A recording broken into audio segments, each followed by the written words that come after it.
Mo ni ang float nga nindot, nice kay siya. Mo ni ang kalingawan sa mga katawhan gyud ba sa sinulog, mag-atang gyud sa float parade kay nay mga artista, mga sikat nga artista nga ilang ganahan, manyagit lagi sila magdinubugay nya karon kay sikat na nga vlogger nga King of Bite, si Bite King.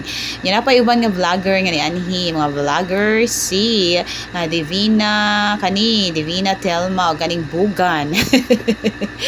Yes, bahala na katumbahon basta poise gihapon ha, poise gihapon oh. Hapit siya matumba. Og of course, ang Cebuana nga artista si Kim Chu. Amo ta kung wasya invite ni Tita Julis mo anhi ba ka siya no? Dapat mo anhi gyud ang mga Bisaya no, mga Bisaya nga artista ba isip suporta. Pero kay ngano para malingaw ba. Pero tungod lang ka busy ang syagit sa mga katawhan wala og tuo nga makakita og kanang mga sikat nga artista kay gwapa kuno nya ang sikat nga vloggers sana all sikat may gani gibalay-baran akong pagkasikat bitaw. Char nindot mo ang feeling makakita po kano sa mga idolize idolize ko no. Yes, Viva Pit Senior Float Parade.